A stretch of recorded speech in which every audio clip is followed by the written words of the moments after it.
didn't know Adam Lambert from American Idol, you certainly knew him after the American Music Awards and heard a lot about him. And also from last night when I chose him as one of the 10 most fascinating people of 2009, and he is proving my point again. Please welcome Adam Lambert.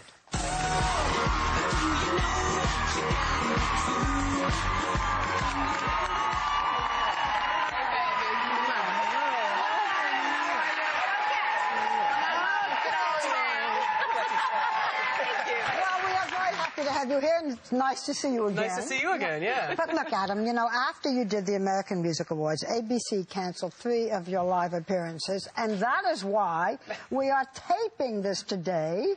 Yeah, protect your children, people. Okay, so that's what I mean, does it bother you that people are now afraid to have you go live? Who knows what he's going to do? I don't know why. It was a crazy performance. I got, carried away, got caught up in the moment. It's a one-time performance. Yeah. It wasn't, meant to be an announcement that this is how I'm going to be now all the time. But you mean, was the head in the crotch, was that spontaneous? Yes, it was. You made it up on the spot? Yeah, I was feeling the lyric of the song, you know? I see. But and you told us last night that you have no regrets. But are you a little hurt that, that people are, that some people are feeling this about, oh, we can't let Adam Lambert go live on television? Hurt's not the right word. I'm not hurt. I'm surprised. I'm surprised. Yeah. I'm like, really? Is it really that big of a deal? What about your parents? You have great parents. They've been so supportive of you your whole life, essentially. But what did they think about your performance? Did they have any notes for you after, Adam? I think my mom was like, wow. And my father called me a couple days later. He's like, I think maybe you should issue an apology. And I said, well, Dad, I didn't do anything wrong. I don't think I'm sorry for anything. I think my intention... to them? Or to the public, I think. I think there were people that were offended. They felt disrespected. None of those things were my intention. Yeah. So for that, I feel bad. Apologize. And you're a nice guy. I mean, I think that people sort of are trying... They're trying to... I think there's a little characterization going on about you based off of that performance, So I think that if maybe a mischaracterization. Absolutely, mischaracterization. Well, you're not exactly a nice Jewish boy, let's face it, Adam. Well, I'm a little different. Yeah, a little different. Yeah, my dreidel spins the other way. That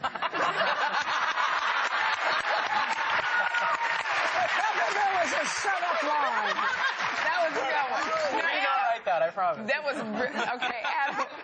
Okay, some parents were upset about your AMA performance because they let their kids stay up to watch you, even though this the AMA show was rated TV 14, and they didn't get the American Idol performance that they expected. I think some parents felt like it was a bait and switch. So what would you say to that? What do you think about the kids that were watching? Well, first of all, it's not American Idol anymore. This is exciting. This is my career. This is music that's original now.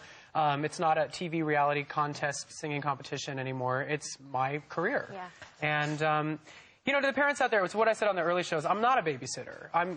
My job is not to take care of your children. That's your job. I think it's up to parents to figure out what they want their kids to watch and what they don't want them to watch. If they didn't understand it, they didn't understand it. And if they did understand it, they're old enough. But, you have a new album out.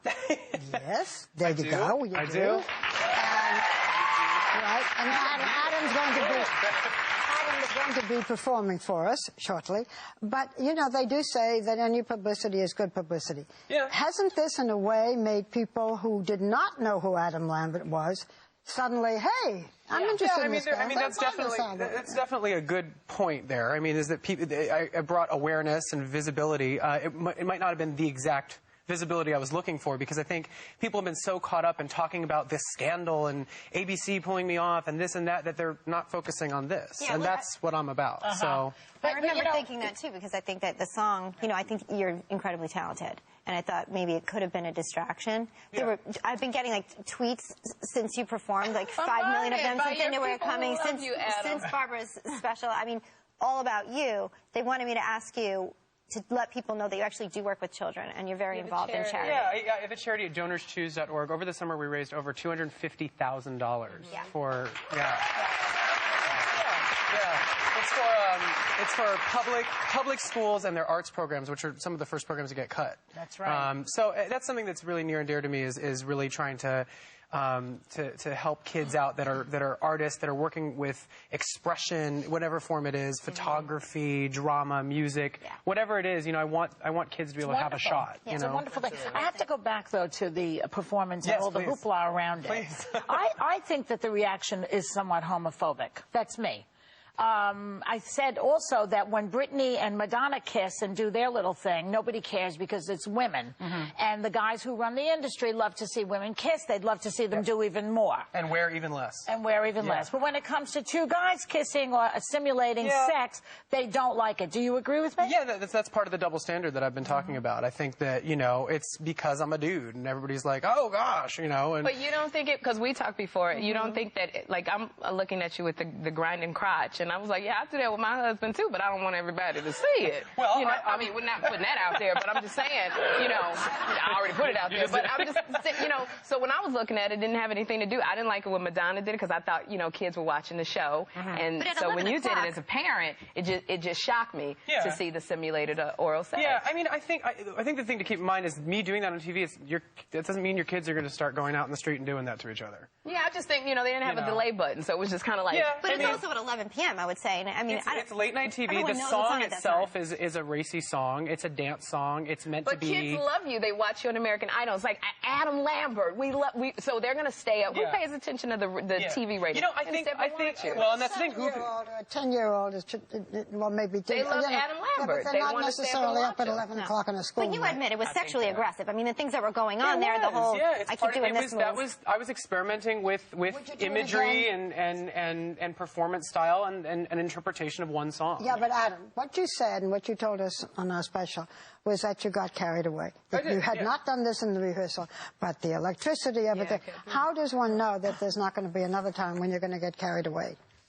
Well, I think now... What they're worried about is the FCC. Yeah, I think now I'm a little more conscious of it. I don't think it was something that I really even thought about. I wasn't up there on stage going, ooh, this is going to get them, you know? Yeah. I was just in the moment of my performance. I think now, you know, in hindsight, having been through this, I'll probably stay more consistent during rehearsal to the performance. I think that was one of the major issues, is that there were things that they weren't ready for. So you're not going to do it when you perform for us in a few minutes? Well, you'll have to find out. No.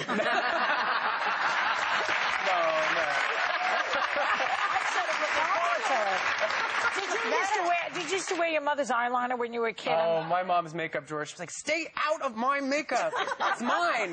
Yeah. But they were accepting and loving. They were really accepting. And that's the thing. I mean, I think that, everything that happened on TV, all this stuff, I think it was a little bit lewd. I think that is the issue here. I think the conversation that got started, though, is... Well, it's two guys and not That's a really guy and the a girl. point. I mean, soap operas have sex all afternoon. People are watching it. Kids are watching it. It's so disingenuous to say. The kids are at school when soap operas they are can on. watch whatever they they're not want. going to watch soap operas on It wasn't about everyone should know what's on at 11. I agree with you in terms of, like, parents should protect their kids. It's not up to an 11 o'clock show to protect their kids. It absolutely is. Yeah, and the other thing is, it's so funny in our country. We're so scared about sexuality. Violence is embraced. You know what? With everything that's going on in the world, you know, how important really, how scary is it, what you did? It may offend some, it may not, but, you know, does it really do a lot of harm? Is it really that big of a deal? That's well, what you know what? Well, we are about to see you perform. Yay. And he's going to perform his latest single from his album, which is called For Your Entertainment. So I'm sure you want to stay here and watch this interesting performance when we come back.